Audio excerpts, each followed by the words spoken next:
నా కుటుంబానికి నా మాటే శాసనం. ఈ వేదవతి మాటే వేదం.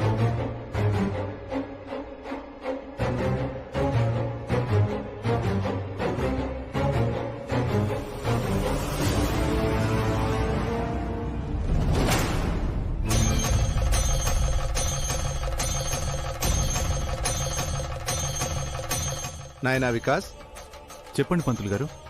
నువ్వు మనస్ఫూర్తిగానే దత్తత వెళ్లాలని అనుకుంటున్నావు కదా? అయ్యో పంతులు గారు, ఇది నా పాలిట వరం అనుకోండి. ఈ కార్యక్రమం ముగిసిన వెంటనే లీగల్ ప్రొసీజర్ కూడా జరుగుతుంది పంతులు గారు. శుభం.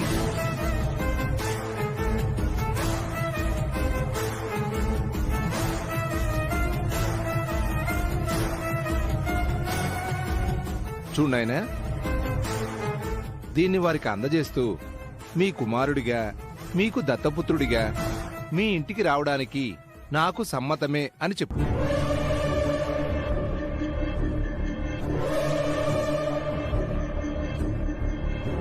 తల్లిదండ్రులు లేనివాడిని వికాసను నేను మీ కుమారుడిగా రావడానికి, మిమ్మల్ని తల్లిదండ్రులుగా అంగీకరించడానికి నా పూర్తి సమ్మతిని తెలుపుతున్నాను.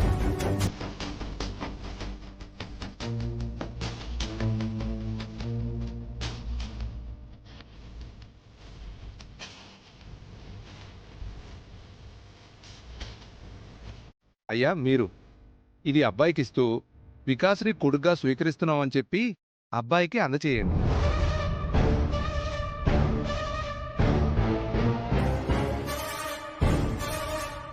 వేదవతి అనే నేను, ప్రసాదరావు అనబడే నేను వికాస్ని దత్తత.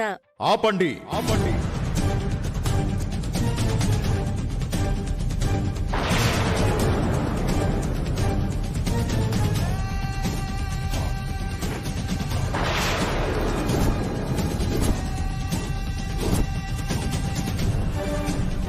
ఈ దత్తత కార్యక్రమాన్ని ఆపండి.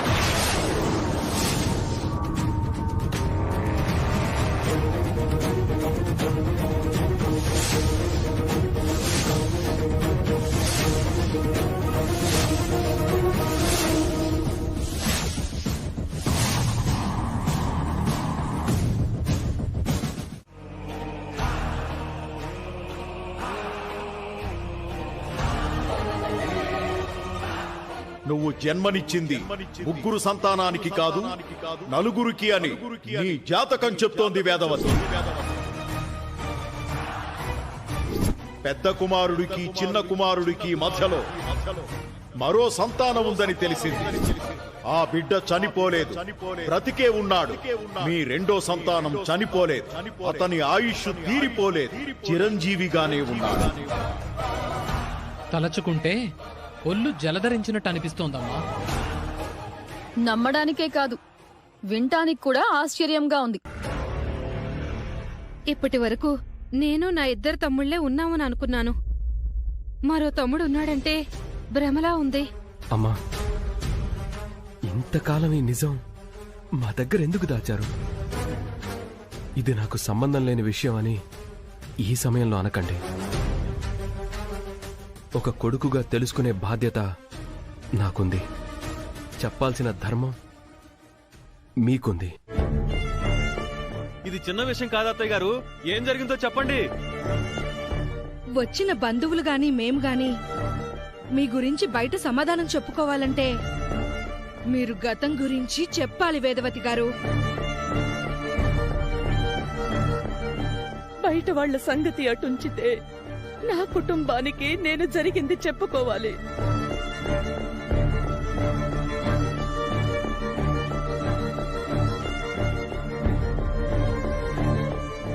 మీ అందరి దగ్గర నేను దాచింది ఈ ఒక్క విషయమే.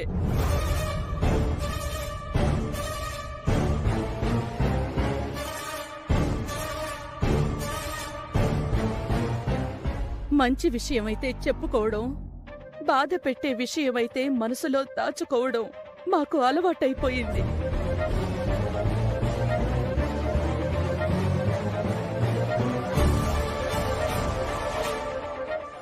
నేను మూడో కాన్పుకు వెళ్ళినప్పుడు ఏం జరిగిందంటే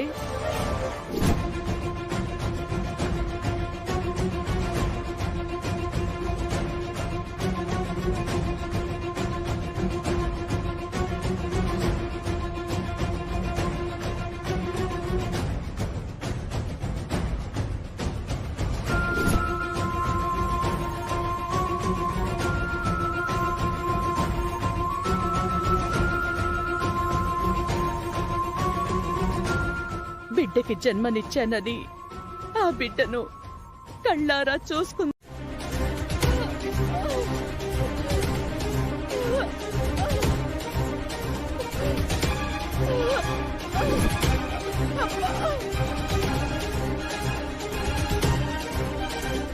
దేవుడా, నా కూతురికి పండంటి బిడ్డ పుట్టేలా చూడు తండ్రి.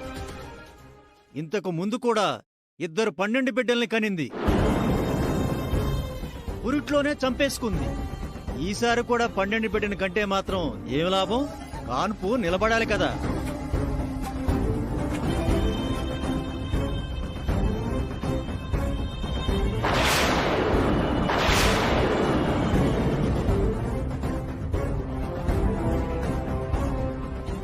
అబ్బా, ఏమండి, ప్రాణం పోతున్నట్టుందండి. కాసేపు ఓపిక పట్టు వేద. డాక్టర్ గారు మరో డెలివరీ దగ్గర ఉన్నారంట. నా వల్ల కావడం లేదండి. సరే, నేను ఒకసారి కనుక్కొని వస్తానుండు. నువ్వు జాగ్రత్త.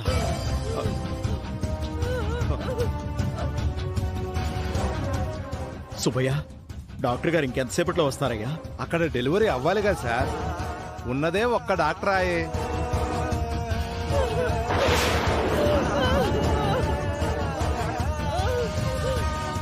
వేద వచ్చేస్తారంట. వేద వేద కాసేపు ఓపిక పట్టు. నీకు ఒకటే మాట చెప్తున్నా, ఈసారి గనక నీ కూతురు మాత్రం నా చేతిలో బిడ్డను పెట్టలేదంటే నీ కూతుర్ని వదిలేసి మరో పెళ్లి చేసుకుంటా. డాక్టరమ్మా, చాలా ప్రయత్నం చేశాను. తల్లిని కాపాడగలిగాను గాని బిడ్డని కాపాడలేకపోయాను.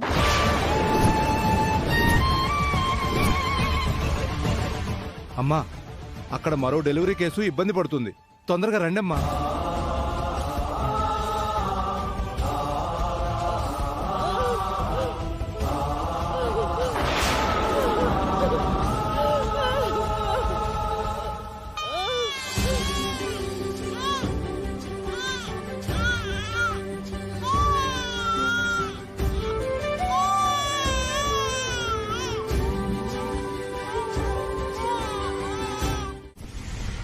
నా కూతురి జీవితం కాపాడడం కోసం ఆ రోజు నర్సమ్మతో కలిసి నేను పాపం చెయ్యాల్సి వచ్చింది. నాకేమీ తెలియనట్టు ఇంతకాలం గడిపేశాను. అప్పుడప్పుడు కిట్టు కళ్ళల్లోకి చూసి మాట్లాడే ధైర్యం చేయలేక పక్కకి తప్పుకుంటూ ఉంటాను. ఎందుకంటే నేను చేసిన పాపం గుర్తుకొస్తూ ఉంటుంది. ఆడిది గొప్పింటి రక్తం. అందుకే వాడి ఆలోచనలన్నీ అలా ఉన్నాయి. మా పేద బతుకుల మధ్య, ఇరుకు గదుల మధ్య వాడు ఇమ్మడలేకపోతున్నాడు. కోటీశ్వర్లింట్లో అల్లారు ముద్దుగా పెరగాల్సిన వాడి జాతకాన్ని, వాడి నుదుటి రాతని నేను మార్చేశాను. పుట్టిన బిడ్డ చనిపోయాడని ఆ తల్లి ఆనాడు ఎంతలా ఏడ్చిందో. తల్లి బిడ్డలను దూరం చేసిన పాపం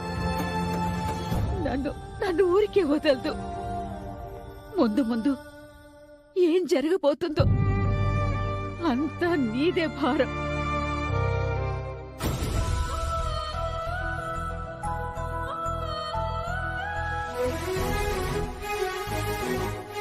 అక్క, అవని 2 నిమిషాల్లో వచ్చేస్తాను. నువ్వు వెళ్ళి కూర్చో.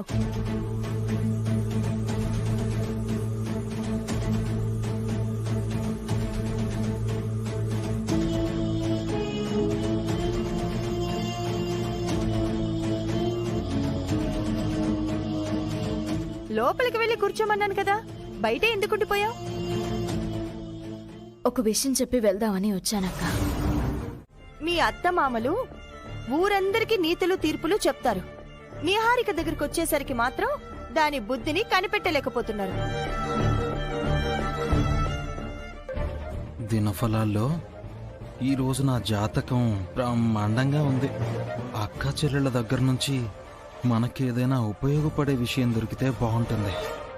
వేదవతి గారికి 2 కొడుకులు కాదంట 3 కొడుకులంట అని జనాలందరూ ఈ పాటికే గుసగుసలాడుకుంటూ ఉంటారు. ఏంటి, వేదవతి గారికి 3 కొడుకులా? అటు రాధాకృష్ణకి ఇటు శ్రీకరికి మధ్య పుట్టిన కొడుకు గురించి అసలు అత్తయ్య వాళ్ళు ఎలా కనిపెట్టగలుగుతారు? నిన్న మొన్న తప్పిపోయిన మనిషినైతే వెతికి పట్టుకోగలరు, కానీ 25 ఏళ్ల క్రితం పురిటిలోనే చనిపోయాడు అనుకున్న బిడ్డ బ్రతికి ఉన్నాడని తెలిసినంత మాత్రాన ఆ బిడ్డ దగ్గరికి ఎలా చేరుకోగలుగుతారు? మనకి స్టోరీ ఏదో ఉపయోగపడేలా ఉంది. నీ జీవితంలో ఇన్ని మలుపులేంటో నాకేం అర్థం కావడం లేదు. సరే అక్క, ఇంక నేను బయలుదేరుతాను. విన్నాను. పిచ్చి పిచ్చిగా వాగకు బావా. అది కాదవని, నేనా ఇంటికి వారసుని అని తేల్తే మీ అక్కను సౌమ్యని కూడా అక్కడికి తీసుకొచ్చేస్తాను. మీరిద్దరూ తోడికోడలలా ఒకే ఇంట్లో ఉండొచ్చు. అందరం కలిసి మంచి ఫ్యామిలీ సాంగ్ చేసుకోవచ్చు. అర్థం పర్థం లేని వాగుడు వాగకు. నువ్వేంటి ఆ ఇంటికి వారసుడివేంటి? లేదు సుజీ, ఈ మధ్య తెల్లవారుజామున నేను తెల్లటి రెక్కల గుర్రం మీద వేదవతి గారింటికి వెళ్తున్నట్టు కలలొస్తున్నాయి. అంటే ఏంటర్థం? ఆ ఇంటి రాకుమారుననే కదా? ఎక్కువగా మాట్లాడావంటే నిన్ను మెంటల్ హాస్పిటల్లో జాయిన్ చేస్తాను. నువ్వు బయలుదేరావని. నేనే వేదవతి గారి వారసునని సుప్రీంకోర్టు దాకా వెళ్ళైనా నిరూపించుకుంటాను. వేదవతి అత్తకి ఖచ్చితంగా నీలాంటి బాధ్యత లేనివాడు పుట్టుండడు. నీలాంటి వెధవ అలవాట్లు, తాగుడు తిరుగుడు లాంటివి ఉండుండవు. సరే, నేను కాదనుకుందాం, కొడుకు వేరేవాడని అనుకుందాం. అతను మంచోడు, సకల గుణాభిరాముడు అయ్యుంటాడని నమ్మకం ఏంటి? నాకంటే వెధవ ఉండొచ్చు కదా. బుద్ధి లేని మాటలు మాట్లాడుకు బావా.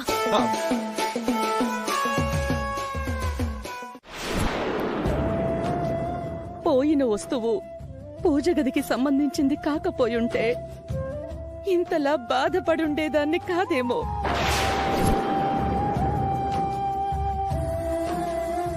పోయింది బంగారమో ధనమో అయినా ఇంత బాధపడుండేదాన్ని కాదు. అది మా అత్తయ్య గారిచ్చిన వెండి పూల సజ్జ. అందుకే నేను దానిని ఎంతో అపరూపంగా, ఎంతో విలువైనదిగా నీ సమక్షంలో పెట్టి పూజలు చేస్తూ ఉంటాను.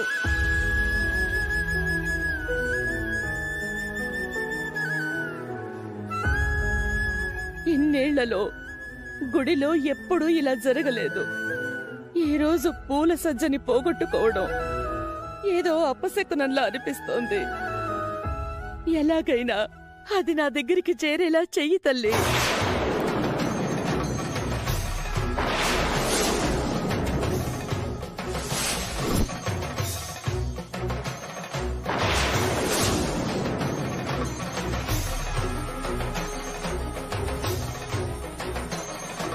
నువ్వు చాలా జాగ్రత్తగా ఉంటావు కదమ్మా. ఈసారి ఎందుకు ఇలా అయింది?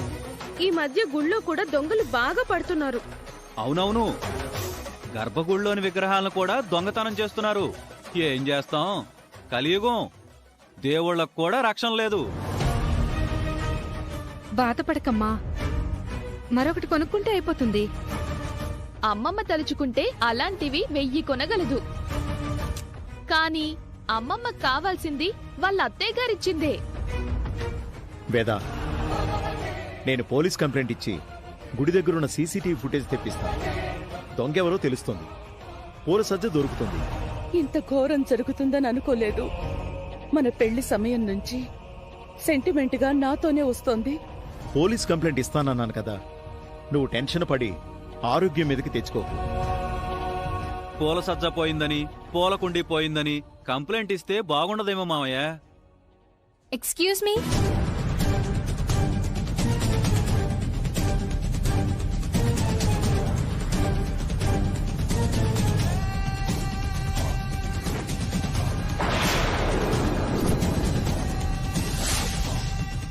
అయ్యో రామా, అందరూ అలా విచారంగా ఉన్నారు.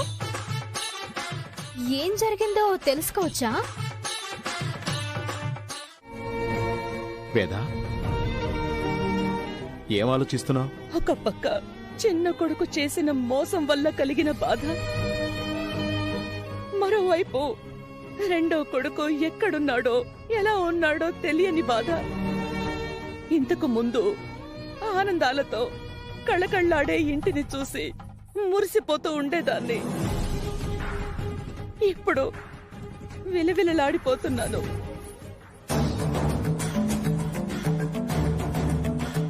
అమ్మవారికి సంబంధించిన విషయాల్లో అవని ఎప్పుడు ఏం చేసినా అత్తయ్య మనసు అవని వైపే తిరుగుతూ ఉండేది. పూల సజ్జ ఇచ్చి మార్కులు కొట్టేసింది. ఎందుకైనా మంచిది, అందరం చాలా జాగ్రత్తగా ఉండాలి.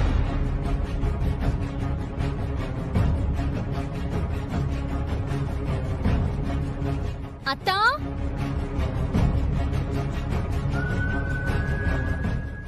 అత్తా, వరుసలతో పిలవకూడదని నీకెన్నిసార్లు చెప్పాలి? సరే వదినా, మర్చిపోయాను. పంచి వేదవతి గారు, వేదవతి గారు.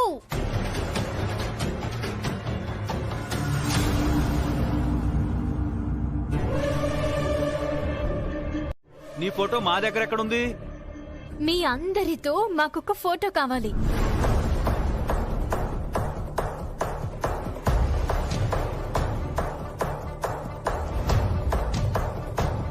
మీరు ఊహించుకున్నట్టు నవేం దారుణమైన కోరికలు కాదు. జస్ట్ ఒక గ్రూప్ ఫోటో అంతే. అవనిది చాలా చిన్న కోరిక, ఆ మాత్రం తీర్చలేరా? ఇందులో ఏదో తిరకాసుందని నా ప్రగాఢ విశ్వాసం. నాకు కూడా అదే అనుమానం కలుగుతోంది. మరి ఇంత దారుణంగా ఆలోచిస్తున్నారేంటండి? ఇంకేదో అడుగుతావని అనుకున్నాను. దురాశకి పోతావని ఊహించాను. ఫోటోనే కదా, ఇస్తాంలే.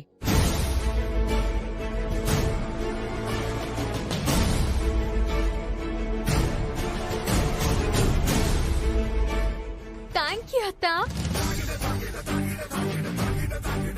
థ్యాంక్ యూ వేదవతి గారు. ఏంటమ్మా నువ్వు మాకిష్టం లేని పనులు చేయిస్తున్నావు? ఫోటోనే కదా, దీని గురించి వాదన పెట్టకండి.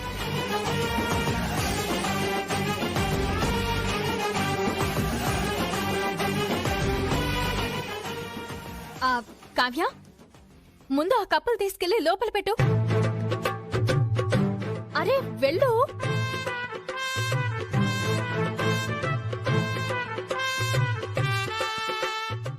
ముందుగా పెద్దవాళ్ళొచ్చి ఈ సోఫాలో కూర్చోండి.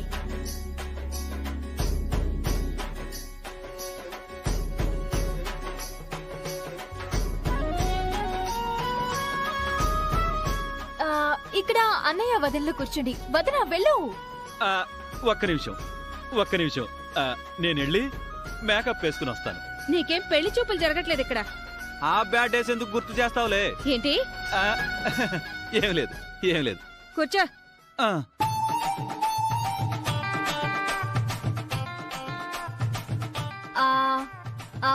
పెద్ద బావా, అక్క, మీరు అత్తయ్య వాళ్ళ వెనకాల నిలబడండి. ఈ పిలుపులే వద్దనేది. అయ్యో రామా, ఈ కాసేపు తట్టుకోండి. వెళ్ళండి.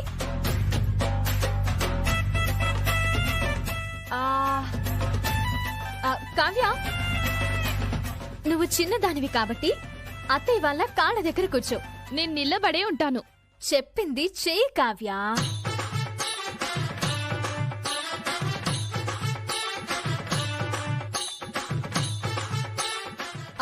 బావా,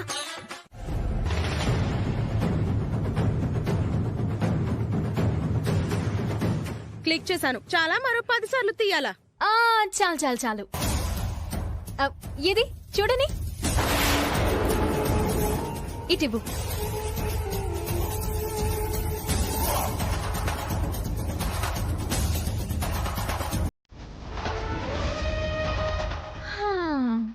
బానే తీసావు నిహారిక. ఫ్యూచర్లో ఏ తేడా వచ్చినా ఫోటో స్టూడియో పెట్టుకుని బతికేచ్చు నువ్వు.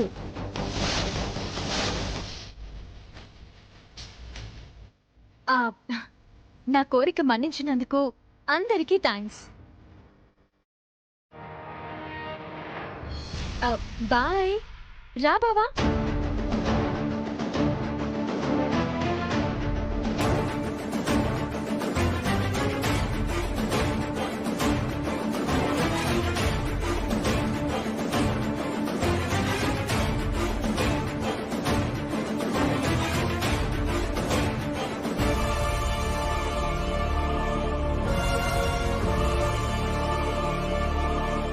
అవని నిన్ను ఎందుకు అవాయిడ్ చేసిందో ఇప్పటికైనా అర్థమైందా? నాకు అర్థమైంది. నువ్వు మా ఫ్యామిలీలోకి ఎప్పటికీ రాలేవని ఇండైరెక్ట్ గా చెప్పింది. ఏంటి వేద? గ్యాస్ అయిపోయిందండి. డబుల్ సిలిండర్ ఉంటుంది కదా? అది కూడా అయిపోయిందండి. అదేంటి వేద, స్పేర్ ఎప్పుడు ఉంచుకోవాలి కదా? మరిప్పుడు వంట ఎలా? అదే అర్థం కావట్లేదండి. బయట వర్షం పడుతోంది. ఈ సమయంలో బయటికి కూడా వెళ్ళలేం. టాబ్లెట్స్ వేసుకోవాలి. బావా నువ్వెళ్ళరా.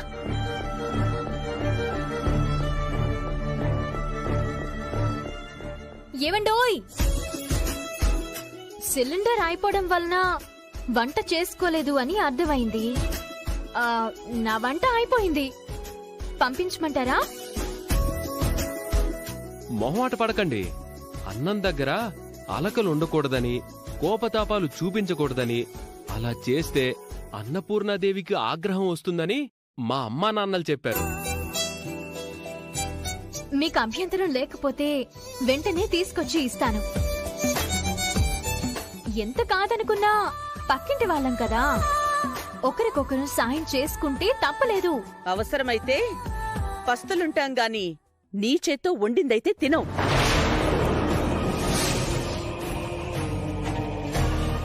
మంచినీళ్లు తాగి పడుకుంటాం. ఒక్క పూట తినకపోతే మేమేం చచ్చిపోం. టాబ్లెట్స్ వేసుకోవాలి కదా? అయినా సరే మా మీద కోపం ఉండొచ్చు, కాదని అనడం లేదు. మీ ఆరోగ్యం గురించి కూడా ఆలోచించుకోవాలి కదా. మా ఆరోగ్యాల సంగతి మేం చూసుకుంటాంలే. పోనీ సిలిండర్ అయినా తీసుకెళ్ళండి. ఏం అవసరం లేదు.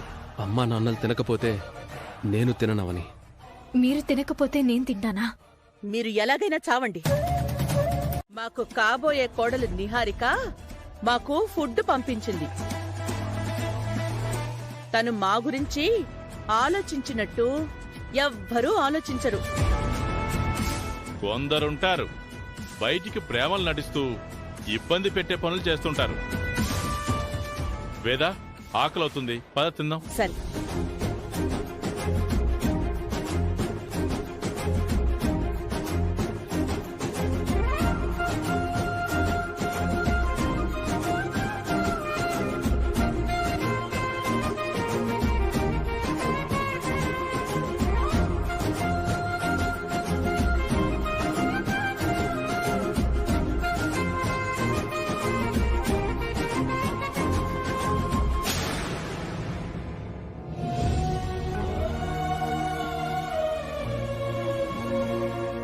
నిహారిక ఇన్ని రోజులకు ఒక మంచి పని చేసింది.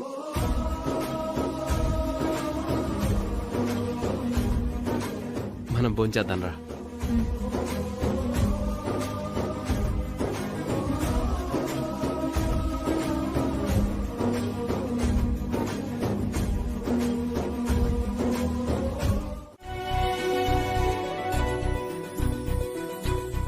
మీరు తిన్న తర్వాత ఆనందపడి మేం కూడా తిన్నాం.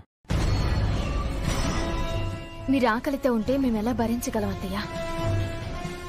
మీరు ఇంటి ఫుడ్లా ఉంది అన్నారు కదా, అది మా ఇంటి ఫుడ్డే. ఇదంతా అభిమానంతో ప్రేమతో చేశారు అని అనుకోవాలా, మోసం చేశారు అని అనుకోవాలా? దగ్గర కావడానికి చేసే ప్రయత్నాల్లో భాగంగా రాత్రి అలాంటి పని చేశారు. ఇద్దరి దగ్గర మామూలు స్కీములు లేవుగా. ఏమండి? చెప్పు వేద. ఓ 1000 రూపాయలుంటే ఇవ్వండి.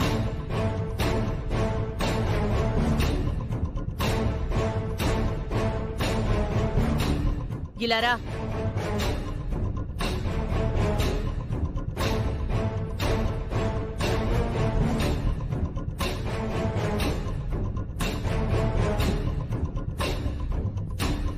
నువ్వు చేసిన పనికి సర్వీస్ డబ్బులు.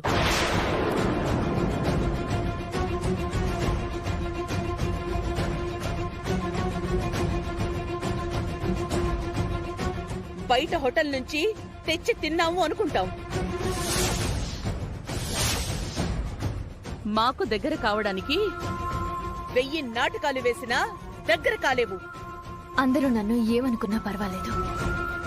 నా వంట మీకు నచ్చింది, మీ తృప్తి నాకు నచ్చింది. నాకదే చాలు. డబ్బులతో ప్రేమని విలువ కట్టలేమని నువ్వే చెప్తుంటావు కదా, మరి ఇప్పుడెలా విలువ కట్టావమ్మా? నేనిచ్చింది ప్రేమకు కాదు, సేవకు. మేడం, గణేష్ చందా కోసం వచ్చా మేడం. బావా, ఏంటవని? దగ్గర 116 ఇవ్వండి.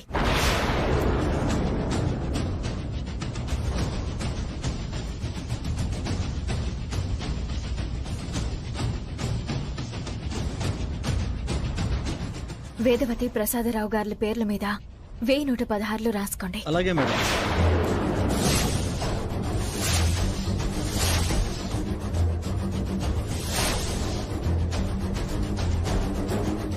ఆ పుణ్య దంపతులు ఎప్పుడూ సంతోషంగా ఉండాలి. సరే మేడం.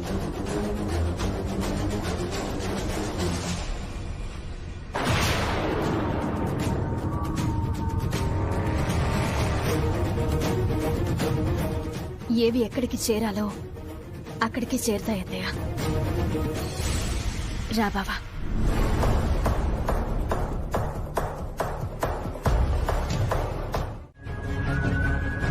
ఒకటా రెండా?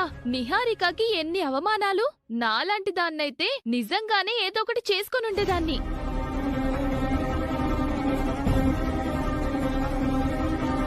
గురువుగారేమో నా రెండో తమ్ముడు బతికే ఉన్నాడని చెప్పారు. కాఫీ తీసుకోండమ్మా. ఆ తమ్ముడిని ఎలా పట్టుకోవాలో అర్థం కావట్లేదు.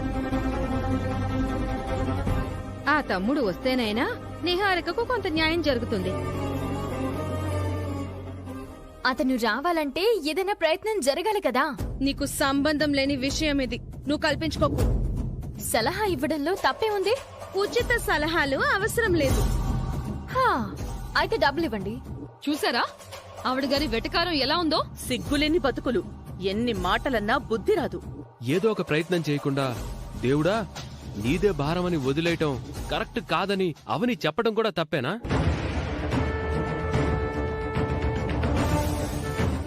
స్వామీజీ గారు వచ్చి కొడుకు బతికి ఉన్నాడు అని చెప్పారు. అతను ఎక్కడున్నాడో ఎలా ఉన్నాడో తెలుసుకోవడానికి ఏవైనా మార్గాలు ఆలోచించుకుంటేనే కదా అతను మనకు దొరికేది.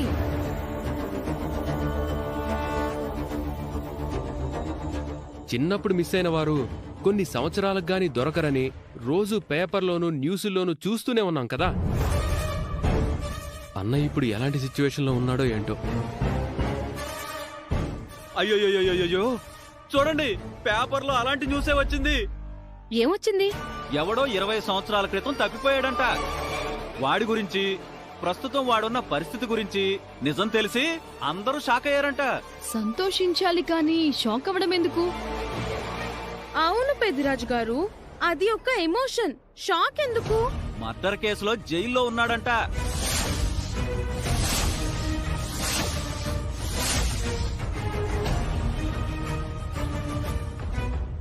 పేపర్లో స్టోరీ మన ఫ్యామిలీ స్టోరీ ఒకేలా ఉంది.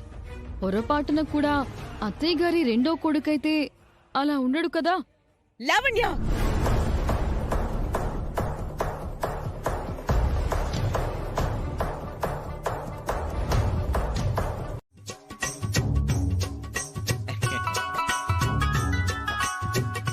బండికి నేను పెడతాను గోవిందా. గోవిందా గోవిందా, మంచి గోవిందా. ముందు చక్రం గోవిందా గోవిందా. పూజ మొదలు పెడతాం గోవిందా.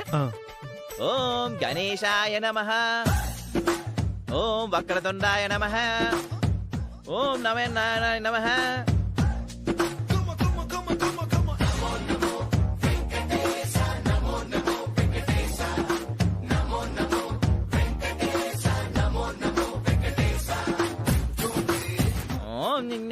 నమః.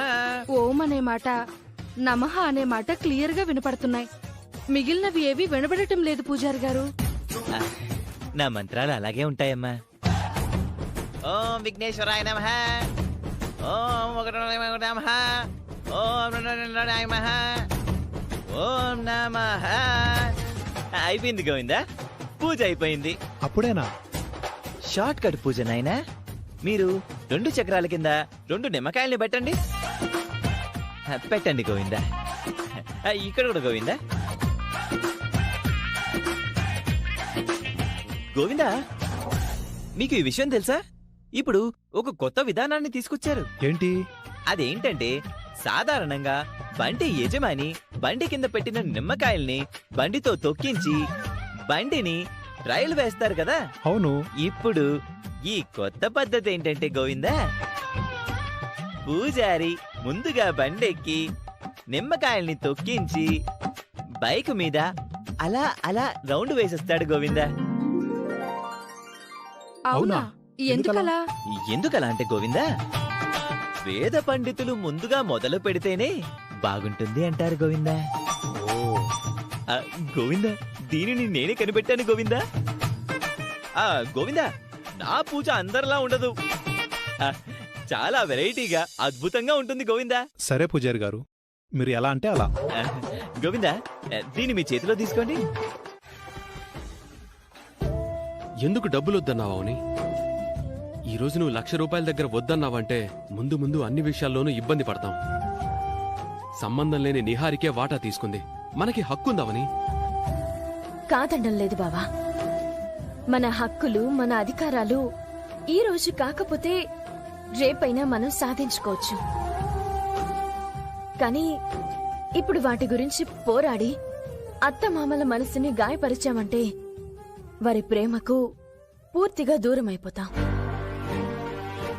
మనం మన ఇంట్లో ఉంటున్నది డబ్బుల గురించి కాదు బావా, ప్రేమల గురించి, మన వాళ్ళ నుంచి ఆదరణ పొందడం గురించి. మనం వాళ్ళకి దగ్గరయ్యే ప్రయత్నాలు చేయాలి గాని మరింత దూరం అయిపోయేలా ప్రవర్తించకూడదు. ఇది మన కుటుంబం. మనకు వాళ్ళ అనురాగంతో తప్ప మరి దేనిలోనూ వాటాలొద్దు, సరేనా?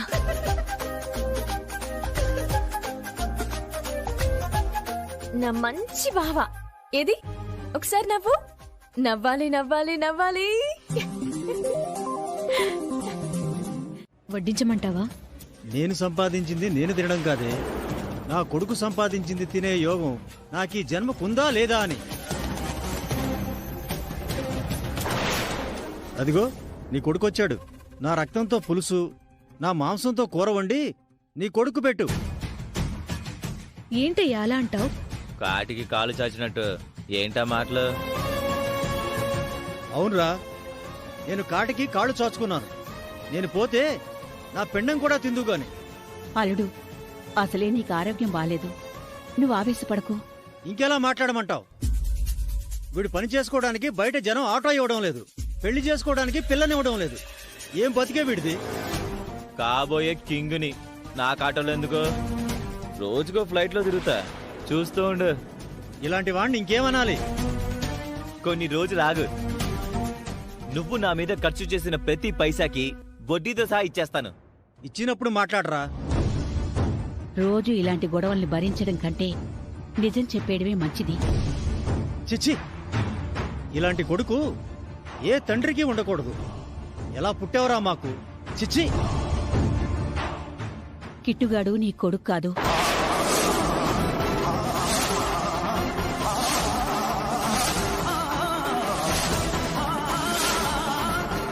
కిట్టుగాడు నీకు సరోజకి పుట్టినవాడు కాదు.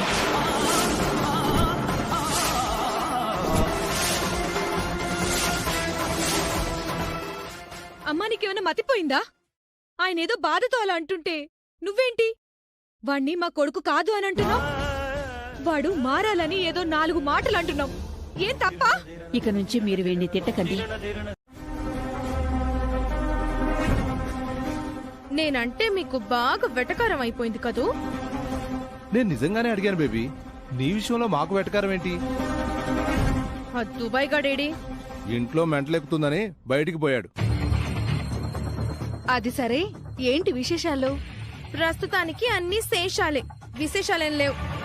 ఈ ఇంట్లో పరిస్థితి బాలేదు, నా పరిస్థితి కూడా బాలేదు. అవ్వని ఏమో పక్కింటమ్మాయి అంటూ టార్చర్ పెడుతుంది. ఆ పెద్దావిడికి బుద్ధి లేదు, బయటికి గెంటేయకుండా నెత్తిన పెట్టుకుని కూర్చుంది. అవును, ఆ కనిపించని కొడుకు గురించి ఏమైనా ఆలోచిస్తున్నారా? వాడు కనబడితే గాని నీ ప్రాబ్లం సాల్వ్ కాదు. వాడితో పెళ్ళైతే కాని నువ్వు ప్రశాంతంగా ఉండవు. శ్రీకర్ని చేసుకుందామని వెళ్ళి శ్రీకర్ అన్నని చేసుకునే పరిస్థితి వచ్చింది. నా కర్మ. ఆ ఇంటికి కోడలివి కావాలనుకున్నావు, కనీసం ఆ కిరీటమైన దక్కుతుంది కదా. ఈ పాటికి జూనియర్ వేదవతిగా చక్రం తిప్పాలి అని అనుకున్నాను, అంతా రివర్స్ అయిపోయింది. ఆ కొడుకు వస్తాడు అని అంటున్నారు. వాడు ఎప్పుడొస్తాడో, నా పెళ్లి ఎప్పుడు జరుగుతుందో. ఈలోపు నేను ఆ ఇంట్లో మరింత స్ట్రాంగ్ అవ్వడం కోసం ఓ ఐడియా వేశాను. ఏంటది? కాసేపటి తర్వాత మీరు ఇంటికి రండి. వచ్చి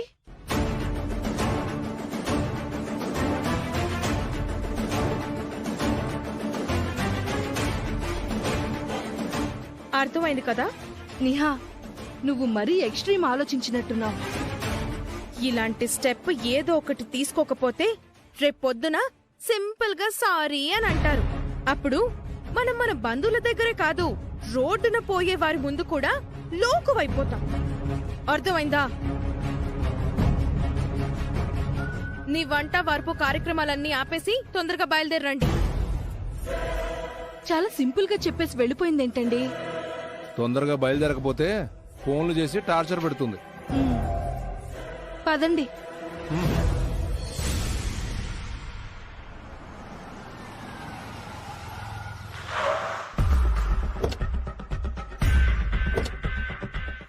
అమ్మ తీసుకున్న నిర్ణయం ఎలాంటి పరిణామాలకు దారి తీస్తుందో అని చాలా భయంగా ఉంది.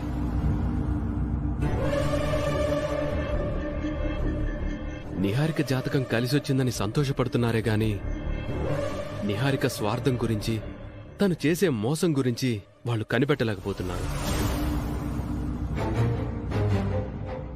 మనల్ని నమ్ముకొనొచ్చిన ఆడపిల్లకు అన్యాయం జరగకూడదని అతి మంచితనంకి పోయి నిర్ణయం తీసుకున్నారు. తను కుటుంబాన్ని ముంచిపోతుందని తెలుసుకోలేకపోతున్నారు. నిజాలకు నీడ లేకుండా పోయింది. అబద్ధాలు అందలం ఎక్కుతున్నాయి. ఈ పరిస్థితుల్లో మనం ఏం చేయగలం? మన మాటలు చేదు, తన మాటలు తీపి. రేపందరం డాక్యుమెంట్స్ పై సంతకాలు చేయాలని అంటున్నారు. రేపేం జరుగుతుందో అర్థం కావటం లేదు. ఏమైనా జరగని బావా, మనమైతే రేపు అత్తయ్య మాటకు అడ్డు చెప్పొద్దు.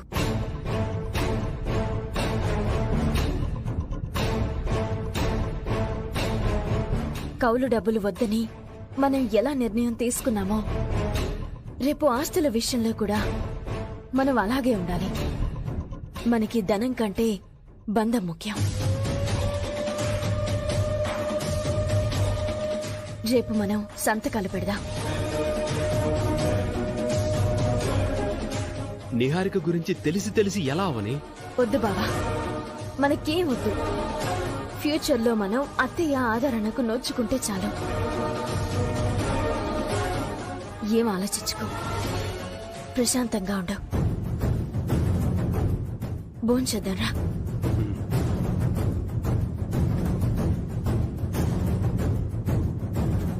అవని రేపు అట్టుపుల్ల వేస్తుంది అని అనుకున్నాను. తన మనసు మార్చుకొని శ్రీకర్ మనసు కూడా మార్చేసింది. ఇక నాకు తిరుగే లేదు. నిహారిక వల్ల మనకి ఏదో జరిగిపోతుంది అని అనుకున్నాం.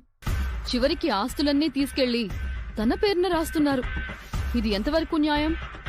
న్యాయం కానే కాదు. అత్తయ్య గారిది చాదస్తం కాకపోతే తొందరపడి మాట ఇచ్చేయడమేంటి? అరే, వారసులం ఎంతమంది ఉండగా బయట మనిషికి రాసిచ్చేయాలనుకోవడం ఏంటి? రేపు నిజంగా యావదాస్తి నిహారిక పేరున ట్రాన్స్ఫర్ అయిందంటే మన జుట్టంతా నిహారిక చేతికి అందించినట్టే. నిహారిక క్యారెక్టర్ గురించి మనకి తెలిసినట్టు అమ్మమ్మ వాళ్ళకి తెలియదు కదా, అందుకే అలా చేస్తున్నారు. తాతయ్య వాళ్ళ పరిస్థితి ఇప్పుడు ఎలా ఉందంటే, నిహారిక మంచిది కాదని ఇప్పుడు మనం అందరం వెళ్లి చెప్పినా నమ్మేలా లేరు. అంతేగా మరి, మనం సంతకాలు పెట్టకుండా ఏం చేయాలో ఆలోచించాలి. హాయ్ టీమ్ మెంబర్స్, ఈ టైంలో మీరందరూ కలిసి మీటింగ్ పెట్టుకొని ఉంటారని నాకు తెలుసు. నా గురించే మాట్లాడుకుంటున్నారు కదా. దయచేసి ఎలాంటి అపోహలు పెట్టుకోకండి. మీ అందరి ఆస్తులు నా పేరు మీదకి ట్రాన్స్ఫర్ అయినా మీరు భయపడాల్సిన అవసరమే లేదు. ఎందుకు? ఆ తర్వాత మేము రోడ్డును పడి అమ్మా ధర్మం, అయ్యా ధర్మం అని అడుక్కోవడానికి మాకు బంగారు ప్లేట్లు ఇస్తావా?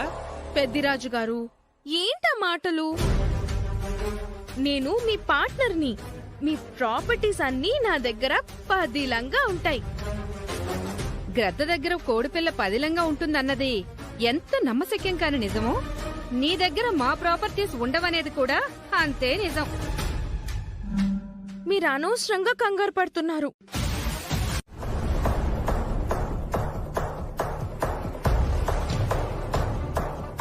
ఘట్టమనేని వేదవతి ప్రసాదరావు గారులకు సంబంధించిన చర స్థిరాస్తులను యలమంచిలి గౌతమి శేఖర్ల ఏకైక పుత్రిక నిహారికకు రాస్తున్నట్టు ఈ డాక్యుమెంట్స్ యొక్క సారాంశాలు.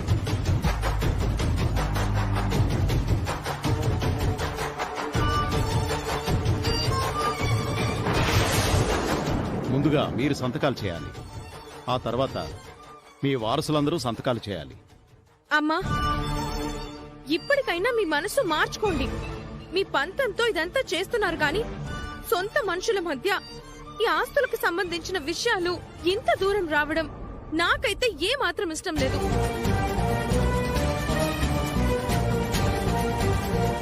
ఇంత దూరం వచ్చిన తర్వాత మనసులు మార్చుకోవడం ఉండకూడదు. ఈ వేదవతికది చెడ్డ పేరు.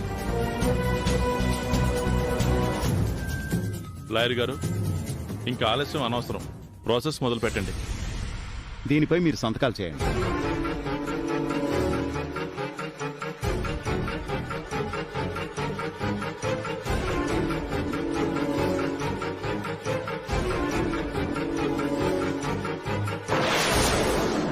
ఇప్పుడు పెద్ద కొడుకు పెద్ద కోడలు చేయాలి.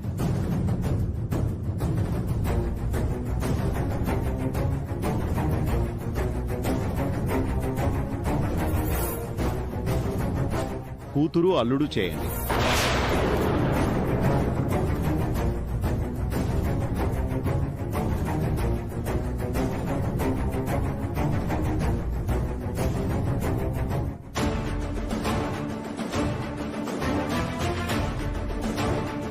చిన్న కొడుకు చిన్న కోడలు చేయాలి. కావ్య, వాళ్ళని పిలు. వినిపించింది కదా, రండి.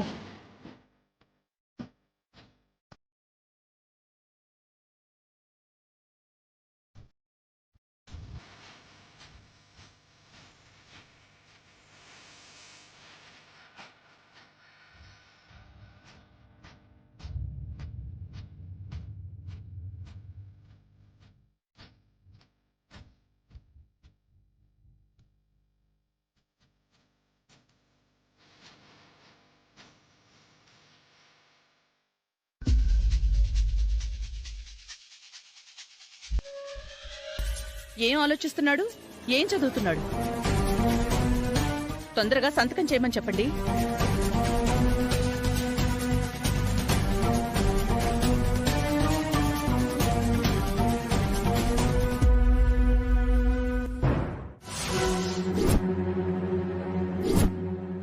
అందుకే అలా చేయాల్సి వచ్చింది బావా.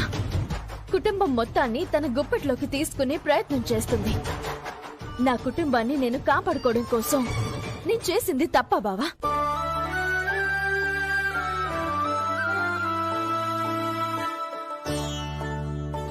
ప్రతి కుటుంబంలో నీలాంటి కోడలొక్కరుంటే చాలవని కుటుంబ వ్యవస్థలు బాగుపడతాయి. పూర్వంలా ఉమ్మడి కుటుంబాలు తయారవుతాయి. నీవి చాలా చాలా గొప్ప ఆలోచనలవని. I'm proud of you. 10 రోజుల్లో ఎక్కడున్నాడో తెలియని మా అన్నయ్యను తీసుకొస్తానన్నావు. నువ్వన్నది ఒకవేళ జరగకపోతే మనిద్దరి మధ్య ఉన్న బంధం తెగిపోయి దూరం అయిపోతాం. ఆ విషయంలో నాకు చాలా భయంగా ఉంది. నేను నీకు దూరం అయ్యేది నా ప్రాణం పోయిన తర్వాతే బావా. నా ప్రయత్నం నేను చేస్తాను. నేను అనుకున్నది సాధించగలననే నమ్మకం నాకుంది.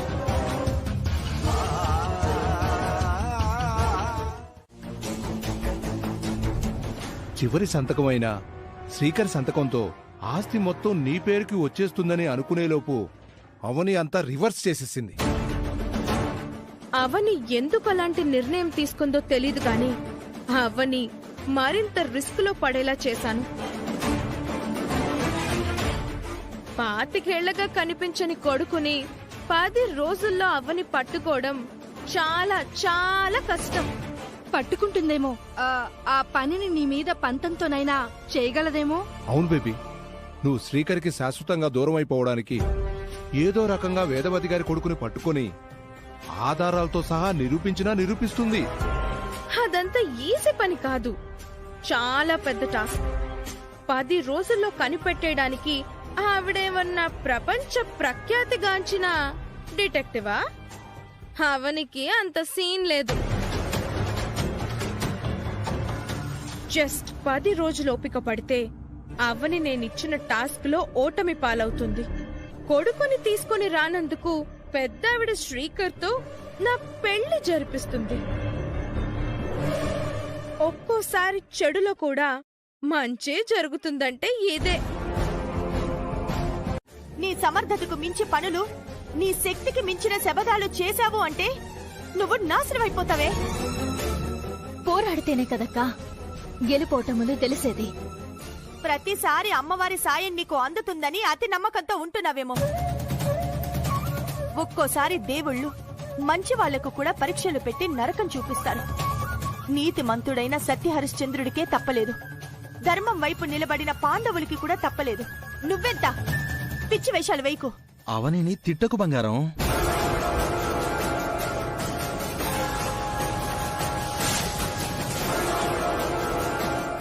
విన్నాను, అంతా విన్నాను. అవని, మీ అక్క అన్నట్టు కనిపించకుండా పోయినవాడు దొరకడమంటే చాలా కష్టం. అరే, ఈ రోజుల్లో మిస్ అయిన సెల్ ఫోన్ దొరకడమే కష్టం అంటే, అలాంటిది అతను ఎలా దొరుకుతాడు?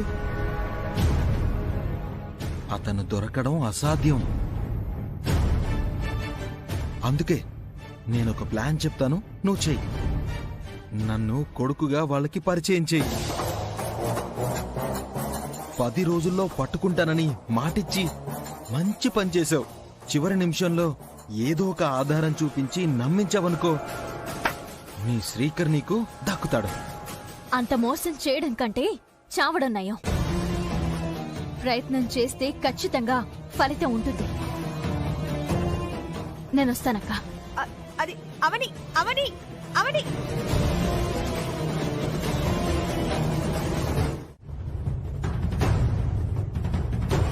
ఓకే, ప్రైమరీ స్టేజ్ లో నాకు కావలసిన ఇన్ఫర్మేషన్ అంతా మీరిచ్చారు.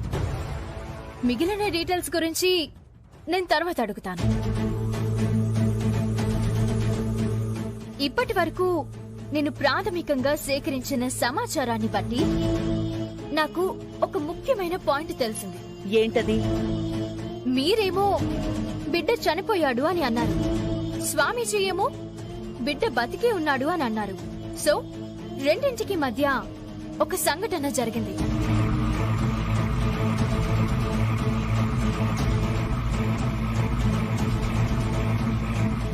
మీ బిడ్డ చనిపోయాడు అని మీతో అబద్ధం చెప్పారు.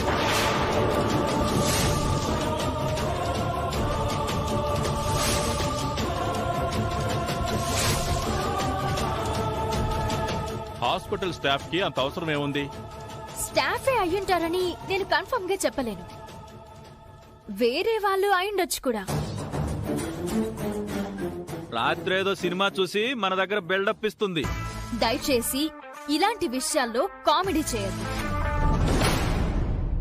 అలా అబద్ధం చెప్పిన వారు గాని చెప్పించిన వారు గాని మీకు శత్రువులు అయిండొచ్చు, మీ నుంచి డబ్బు ఆశించి అయిండొచ్చు.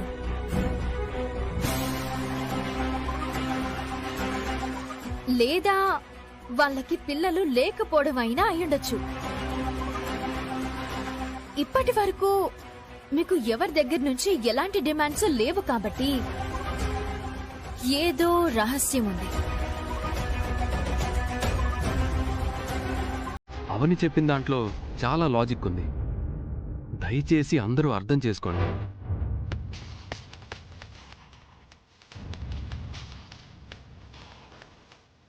సో నా ఇన్వెస్టిగేషన్ రుద్రవరం నుంచే మొదలవుతుంది. రహస్యాన్ని వీలైనంత తొందరగా నేను ఛేదించుకుని వస్తాను.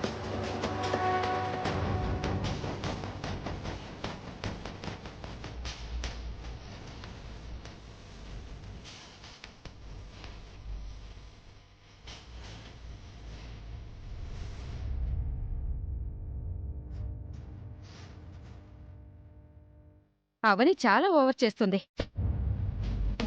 ఎలాగోలా మన గుంపులో కలిసిపోవాలని ఇలాంటి నాటకాలు ఆడుతుంది. చూద్దాం, ఆ నాటకాలు 10 రోజుల తర్వాత బయట పడతాయి కదా. అవని ప్రయత్నం ఎట్టి పరిస్థితుల్లోనూ సక్సెస్ కాకూడదు. అప్పుడు శ్రీకర్ నా వాడవుతాడు. సరోజ, నేను బయటికి వెళ్ళొస్తాను. సరేనయ్యా. హలో నాగయ్య, నేను రామూర్తిని. మూర్తి, చెప్పు. ఆటో ఏమైనా కావాలా? ఆటో గురించి కాదు, నీ కొడుకు గురించి చెప్దామని ఫోన్ చేశాను. మా వాడు మళ్ళీ ఏదైనా ఘనకార్యం చేశాడా ఏంటి? నీ కొడుకుని పోలీసులు అరెస్ట్ చేసి తీసుకెళ్లారు. పోలీసులు అరెస్ట్ చేశారా? ఏమైందండి? మా వాడు ఏం చేశాడండి? ఓ పిల్ల గొంతు మీద కత్తి పెట్టాడు. తొందరగా వెళ్ళి విడిపించుకోండి. ఉంటా మరి. ఏమైందయ్యా? అయ్యగారు, ఎవరో అమ్మాయి గొంతు మీద కత్తి పెట్టాడంట. వారం పోకులా తిరిగేవాళ్ళు చివరికి ఎలా తయారవుతారో చూసావా? ముందా నిడిపించుకుందాం పదల్లుడు. పదయ్యా. నేను రాను, నువ్వు వెళ్ళొద్దు. అదేంటల్లుడు? ఈ ఎదవని కన్నది మీరేనా అని అక్కడ అడుగుతారు. అవసరమా? మనకి గుమ్మడికాయ అంత గౌరవం లేకపోయినా ఆవగించంత పరువైతే ఉంది. అది పోతుంది. అలా అంటే ఎలా అల్లుడు? రోజుకు ఏదో పని చేస్తున్నాడు. బయట ఉండడం కంటే లోపల ఉండడమే మంచిది. ఆడెలాంటోడైనా మన కొడుకండి. నువ్వింకేం మాట్లాడుకో. మీరు రాకపోతే నేనేనే వెళ్ళి వాడిని విడిపించుకొస్తాను. కొడుకు మీద మీకు ప్రేమ లేకపోయినా మనవడి మీద నాకు ప్రేమ ఉంది. జరుగు. నా నమ్మకానికి అమ్మవారి ఆశీర్వాదంతో పాటు మీ ఆశీర్వాదం కూడా కావాలి. నన్ను ఆశీర్వదించి పంపించండి.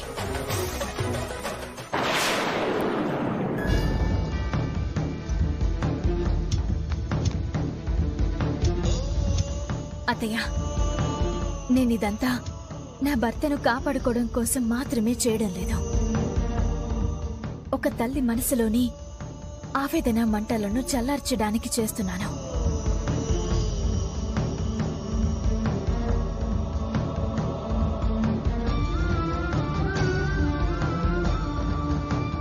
ఒక తండ్రి లోపల కుమిలిపోతూ దిగమింగుతున్న బాధని ఆనందంగా మార్చడానికి చేస్తున్నాను.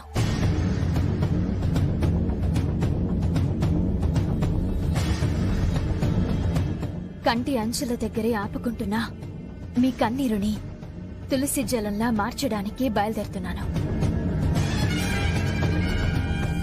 దయచేసి నన్ను ఆశీర్వదించండి. మీ ఆశీర్వాదం నాకెంతో మనోబలం అవుతుంది. మీ ఆశీర్వాదం అవనికి కాదు నాన్న, అజ్ఞాతంలో ఉన్న నా అన్నయ్యకి. దీవించండి నాన్న. అవని,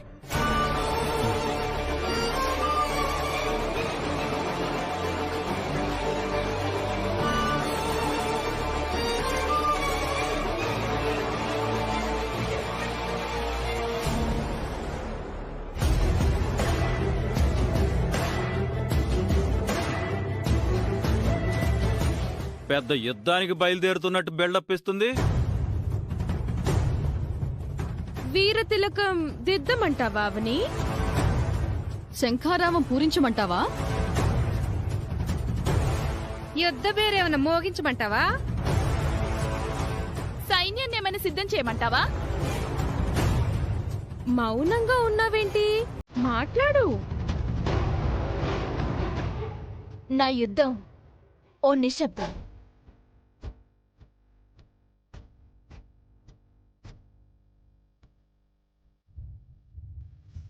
మీ వెటకారానికి సమాధానం 10 రోజుల్లో దొరుకుతుంది.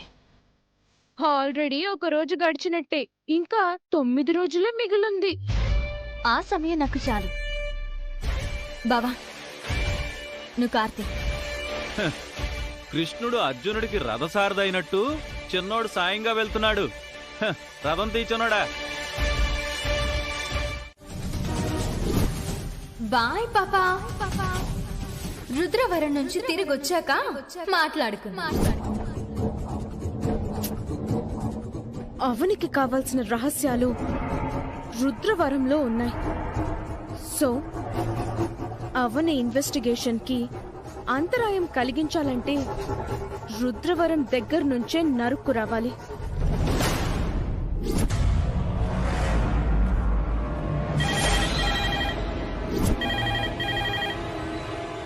హలో, రుద్రవరం గవర్నమెంట్ హాస్పిటలా? అవునండి. మీరెవరు? ఎవరు కావాలి? డాక్టర్ గారు అయితే రౌండ్స్కి వెళ్ళారండి. నా వివరాలు తర్వాత చెప్తాను. ముందు నాకు సమాచారం కావాలి. ఏం సమాచారం? అడగండి. 25 సంవత్సరాల క్రితం డెలివరీ అయిన వాళ్ళ డీటెయిల్స్ మీ దగ్గర ఉంటాయా? 25 సంవత్సరాల క్రితమా? అవును. 5 సంవత్సరాల క్రితం నాడి దొరకడమే కష్టం అమ్మా. నువ్వు 25 ఏళ్ల కిందట మాట అడుగుతున్నావు. అయితే దొరకవోనంటారా? అవును. మీరెవరు? నేను అటెండర్ని. ఎంతకాలంగా పనిచేస్తున్నారు? నాకు 60. నా సగ జీవితం ఇక్కడే గడిచిపోయింది. సో అప్పటి ఇన్ఫర్మేషన్ దొరకడం కష్టమంటారు. అంతేగా మరి. సరే, ఉంటానండి. ఎవరమ్మా నువ్వు? నీ పేరేంటి? ఎక్కడి నుంచి చేశావు? Hello hello.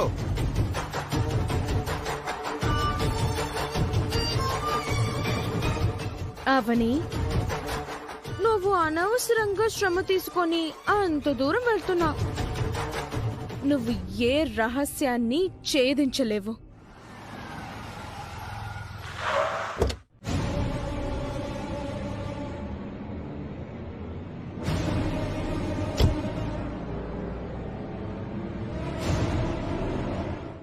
ఇరవై 25 సంవత్సరాల క్రితం డెలివరీకి సంబంధించిన లిస్ట్ అయితే దొరకలేదు, కానీ ఆ సమయంలో ఉన్న నర్సు ఫోటో దొరికింది.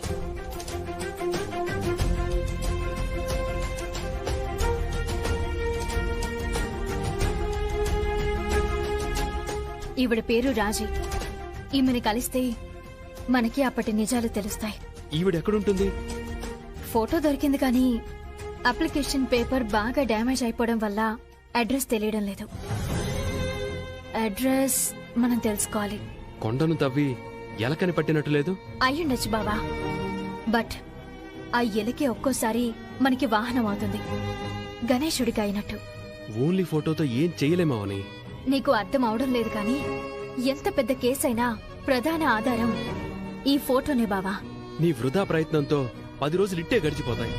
అప్పట్లోగా అన్నయ్య ఆచూకీ తెలియలేదు అంటే నన్ను నిహారికకు త్యాగం చేస్తావా? ఎందుకు ఇలాంటి ఛాలెంజ్ తీసుకున్నావు? నిన్ను వదులుకోవాల్సి వస్తుందేమోనన్న ఊహే నాకు భయంకరంగా ఉంది. నేను తట్టుకోలేకపోతున్నానవని. నా బావ నాకు దూరం అయితే నేను బతకలేను. అమ్మో, వాడు చేసినవేం చిన్న పనులు కావు. ఇన్ని రోజులు ఎవడో పక్క రాష్ట్రం నుంచి వచ్చిన దొంగ అనుకున్నా. ఇంతకాలానికి దొరికాడు. వదిలే సమస్య లేదు. నా దగ్గర దాచుకున్న డబ్బులు ఓ 2000 దాకా ఉన్నాయి. ఇవి తీసుకుని వదిలేయండి సారు. ఎలా కనబడుతున్నా నీకు? 2000 లంచానికి లొంగిపోతాననుకున్నావా? పోనీ ఎవరినైనా అప్పటికి ఓ 5000 దాకా సర్దుతాను బాబు, విడిచిపెడతారా? ఎక్కువ మాట్లాడేవంటే నిన్ను కూడా లోపలేస్తాను. మీ కాళ్ళు పట్టుకుంటాను సారు, దయ చూపించండి. కానిస్టేబుల్, ముందు ఈ ముసల్దాన్ని బయటికి ఎంటేయండి. కిటు, ఇలాంటి పరిస్థితి తెచ్చుకుంటావని అనుకోలేదురా. నువ్వు టెన్షన్ పడకు సూరే, నేను ఎలాగైనా బయటకు వస్తాను. నీ మనవడు ఎట్టి పరిస్థితుల్లోనూ బయటికి రాడు. కోర్టులో శిక్ష పడుతుంది, జైలుకు పోతాడు. సార్ సార్ సార్ భయపెట్టకండి సార్, ముసల్ది పుట్టుకోమంటుంది.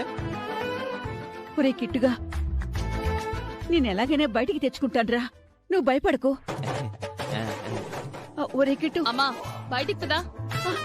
ఒరే కిట్టు, నువ్వు జాగ్రత్త, నేను మళ్ళీ వచ్చి నేను తీసుకెళ్లిపోతాను.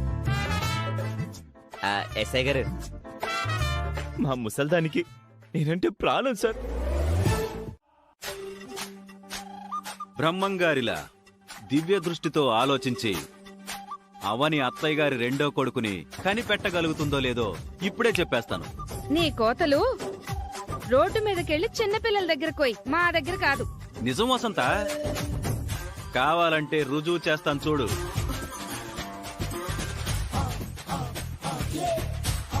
బొమ్మ పడితే అవని సక్సెస్, బొరుసు పడితే అవని ఫెయిల్యూర్.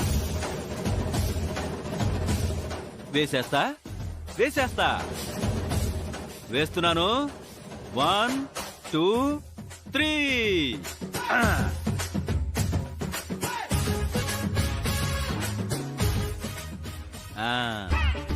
చూపించేస్తున్నా చూపించేస్తున్నా. రెడీ? 1 2 3.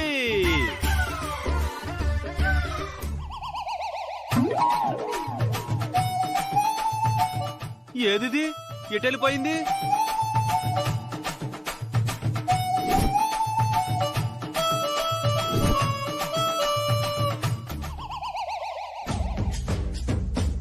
ఇదేంటి ఇలా పడింది?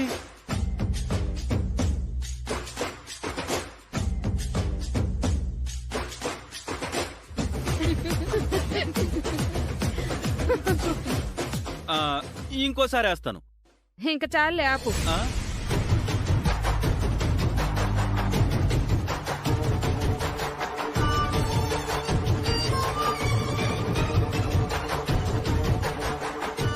ఏం చేస్తున్నావు నిహారిక? 1 minute.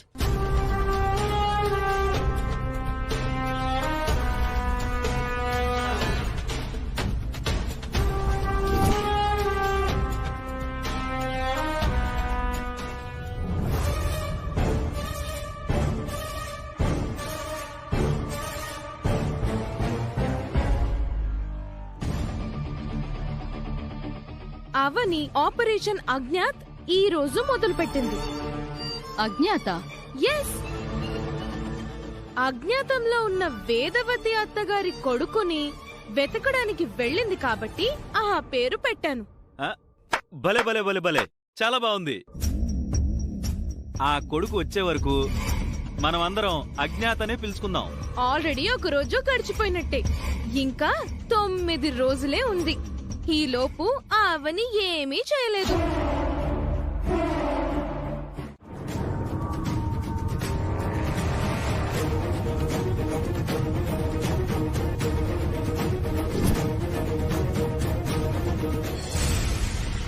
సురే,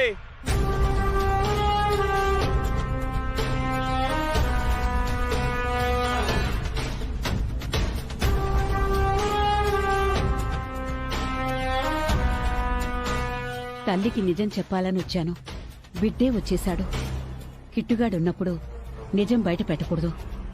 వాళ్లకి వీడికి, నక్కకి నాగలోకానికి ఉన్నంత తేడా ఉంది. అందుకే మంచి సమయం చూసుకుని ముందు వేదవతి గారికి చెప్తాను, తర్వాత కిట్టుగాడికి చెప్తాను.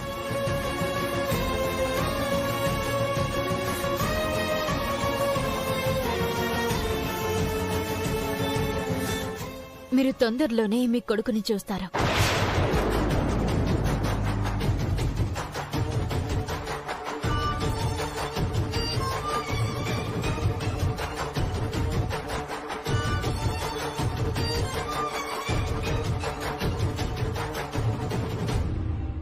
ఏమైంది వేదా? కడుపులో ఉన్న బిడ్డ కాల్తో తన్నినప్పుడు ఆ నొప్పిలో కూడా తల్లికి ఓ ఆనందం ఉంటుంది కదా, అలాంటి భావన కలుగుతోందండి.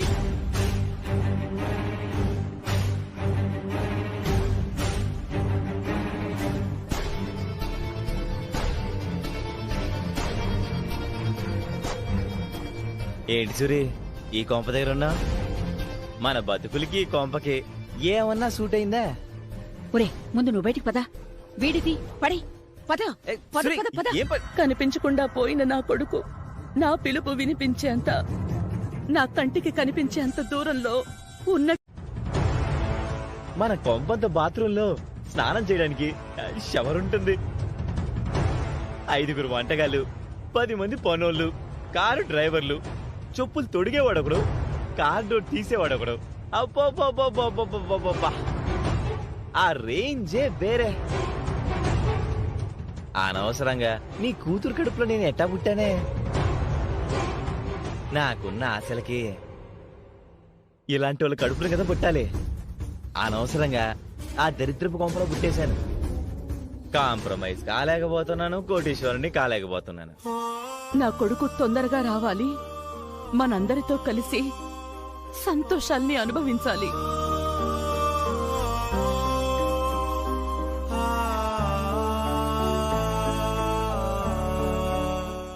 అవును, నేను బండి మీద పోతుంటే నువ్వు ఇంట్లో దూరడం కనిపించింది.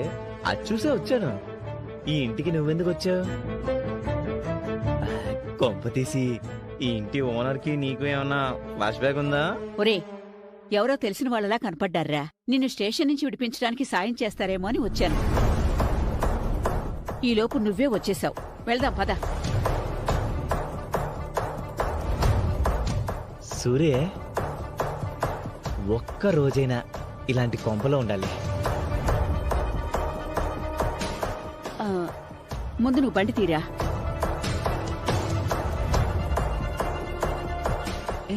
సూర్య, నీకెందుకు గడిపొస్తుందే? నువ్వు స్టేషన్ నుంచి బయటకు వచ్చేసావు కదా, అందుకే ఆనందంగా ఉంది. అట్నా? అయితే ఓకే, రా బండెక్కు. సూర్య, నేను ఇలాంటి ఇంటికి వారసునైనా కావాలి, లేదంటే అల్లునైనా కావాలి. అదృష్టం ఉండాలి.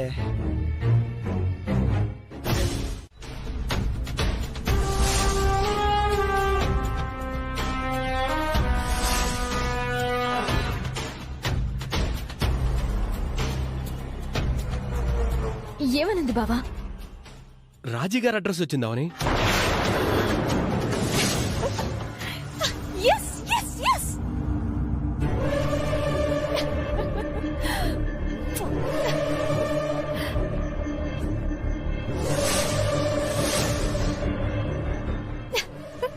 థాంక్ గాడ్, రేపు మనం రాజీ గారిని కలుస్తున్నాం.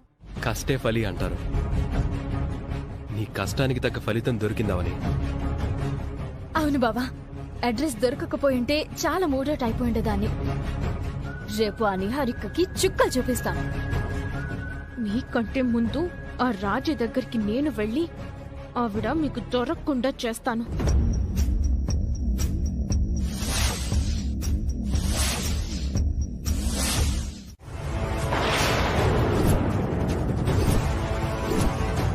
ఆ బిడ్డ చనిపోయాడని మీరంతా చెప్పారు, కానీ ఆ బిడ్డ బ్రతికే ఉన్నాడు అని మాకిప్పుడు తెలిసింది.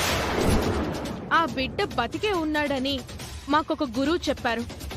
ఆ బిడ్డ గురించి తెలుసుకుందాము అని వచ్చాను. అతనిప్పుడు ఎక్కడున్నాడు, ఎవరి దగ్గరున్నాడు, ఆ విషయాల గురించి, ఆ నిజాల గురించి నీకు తప్ప మరి ఎవ్వరికీ తెలియదు. తొందరగా చెప్పు. ఆ బిడ్డ నిజంగానే చనిపోయాడు. మీకెవరో తప్పుడు సమాచారం ఇచ్చారు. గురువులు స్వామీజీలు చెప్పినవన్నీ నిజమవుతాయా ఏంటి? నిజం చెప్తే దానికి తగ్గ ఫలితం ఉంటుంది. నాకేం తెలియదమ్మా. నా గురించి నీకు తెలియదు.